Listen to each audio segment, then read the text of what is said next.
நெல்லிக்காய் இளநரைய சரிப்படுத்தும் அப்படின்னு சொல்றாங்க. எப்படி நெல்லிக்காய் இளநரைய சரிப்படுத்துது டாக்டர்? ஸோ நெல்லிக்காய் அப்படின்னு சொல்றது ஒரு முக்கியமான காயகற்ப மூலிகை அது. இப்போ இளநரைன்னு சொல்ற ஒரு பிரச்சனை எல்லாருக்குமே இருக்கு. வயசானவங்களுக்கு வந்துச்சுங்க அப்படின்னு சொல்றத விட, இப்போ டீனேஜ்ல இருக்கிறவங்களுக்கும், கிட்ஸுக்குமே வருது. அப்போ இந்த இளநரை வர்றதுக்கு ரீசன் என்ன? ஸோ அந்த இளநரைக்கான அந்த சத்துக்கள், அதை நிவர்த்தி செய்யக்கூடிய சத்துக்கள், நியூட்ரிஷன் எல்லாமே நெல்லிக்காயில இருக்கா? எக்ஸாக்ட்லி 100% இருக்குன்னு சொல்லலாம். இப்போ இளநரை வருதுன்னா, நமக்கு ஸ்கேல்ப்ல பிளட் சர்க்குலேஷன் குறையிறது ஒரு ரீசன். ஸோ வயத தாண்டி அ இ இளநரை பேர்லயே இருக்கு பாருங்க.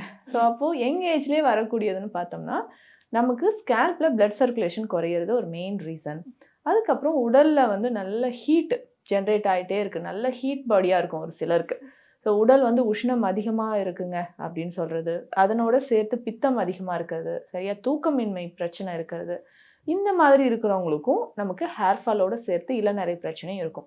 ஒரு சிலருக்கு பார்த்தீங்கன்னா, முன்னேற்றில மட்டும் இளநரை இருக்கிற மாரி, தலையில ஏதாவது ஒரு குரூப் ஆஃப் ஹேர்ஸ் மட்டும் அப்படியே ஒயிட்டா மாறி இருக்கும்.